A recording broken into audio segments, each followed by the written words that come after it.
ఉవ్వెత్తున ఎగిసిపడిన శిఖరం కల్వకుంట్ల చంద్రశేఖరరావు. షార్ట్కట్లో కేసీఆర్. ఆయన రాజకీయ ప్రస్థానం అనితర సాధ్యమనే చెప్పాలి. రాజకీయ రణక్షేత్రంలో ఆకాశమంత ఎగిసిన ఆయన అనూహ్యంగా పాతాళంలోకి పడిపోతున్నాడు. ఆయన చరిష్మా ఎందుకు తగ్గుతోంది? ఇది ఏ పరిణామాలకు దారితీస్తుంది? కేసీఆర్ విద్యార్థి దశ నుంచే రాజకీయాలలో చురుకుగా ఉండేవాడు. మెదక్లో యువజన కాంగ్రెస్ నాయకుడిగా మొదలై ఎన్టీఆర్ అండదండలతో టీడీపీలో చేరి సిద్దిపేట నుంచి ఎమ్మెల్యేగా గెలిచి ఆ తరువాత ఎన్నో అనూహ్య సంఘటనల తరువాత తెలంగాణ ముఖ్యమంత్రిగా మారి 10 ఏళ్లు అప్రతిహతంగా పాలన చేశారు.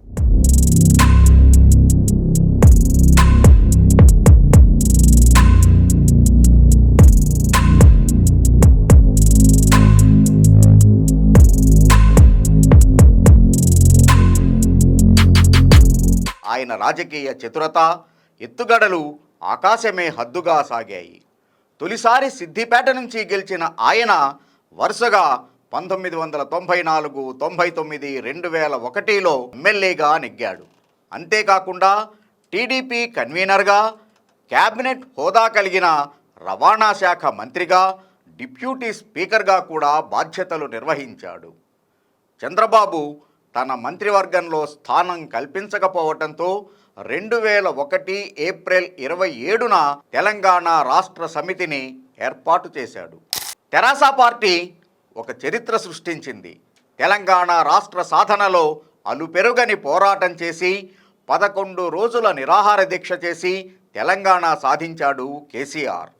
తెలంగాణ జాతిపితగా కూడా కీర్తింపబడ్డారు. 2 సార్లు ముఖ్యమంత్రిగా 10 ఏళ్లు పాలన చేశాడు. అవతల పార్టీ ఎత్తులను చిత్తు చేయటంలో, ప్రజలను తనదైన స్పీచ్తో ఆకర్షించటంలో కేసీఆర్కి సాటి ఎవరూ రారు అన్నంతగా రాజ్యమేలాడు. అంతా నేనే అనుకోవటం అప్పుడప్పుడు కొంపముంచుతుంది. తెలంగాణ రాష్ట్రంలో ప్రజలకు తన పార్టీయే దిక్కు అని, ఏ ఇతర పార్టీలకు ఇక్కడ పుట్టగతులు ఉండవని భావించాడు కేసీఆర్. అందుకే తనకి ఏది కరెక్ట్ అనిపిస్తే దాన్నే ఫాలో అవుతూ వచ్చాడు. ప్రజల్లో రాజుకుంటున్న అసమ్మతిని ఆయన అస్సలు పట్టించుకోలేదు. తాను తెచ్చిన తెలంగాణలో తానే కింగ్ అని గుడ్డి నమ్మకంతో ముందుకు సాగాడు. అందుకే 2024లో కేసీఆర్ చిత్తుగా ఓడిపోయాడు. ఎలక్షన్స్లో ఓటమి చవిచూశాక కేసీఆర్ చరిష్మా మెల్లగా తగ్గటం మొదలెట్టింది. ఒకప్పుడు ఆయన సీఎం అయ్యాక టీడీపీ, కాంగ్రెస్ నుంచి వచ్చిన వాళ్లను తన పార్టీలోకి లాగేసి ఆ పార్టీలను నిర్వీర్యం చేసే దిశగా పావులు కదిపాడు కేసీఆర్. ఇప్పుడు తాను చేసింది తనకే ఎదురై మరింత కిందకి పడదోస్తుంటే అవాక్కవటం కేసీఆర్ వంతుగా మారిపోయింది. బీఆర్ఎస్ మొత్తం గెలిచింది 39 సీట్లు. ఉప ఎన్నికలలో కాంగ్రెస్ 1 సీటు గెలవటంతో 38కి చేరింది. ఇప్పుడు రేవంత్ రెడ్డి కేసీఆర్ వేసిన ప్లాన్నే ఫాలో అవుతూ దాదాపు 9 మందిని కాంగ్రెస్లోకి లాగేశాడు. మరో 17 మందికి కాంగ్రెస్ కండువా కప్పటానికి రంగం సిద్ధం చేశాడు. మరో 15 రోజుల్లో కేసీఆర్ ఫ్యామిలీ తప్ప ఆ పార్టీలో ఎవరూ ఉండరని ఊహాగానాలు వస్తున్నాయి.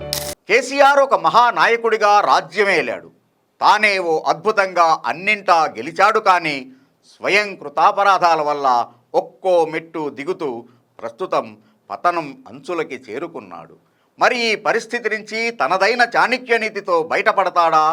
చూడాలి మరి. ఏమో, గుర్రం ఎగరావచ్చు అన్నట్టు కేసీఆర్ మళ్ళీ ఫామ్లోకి వస్తాడేమో.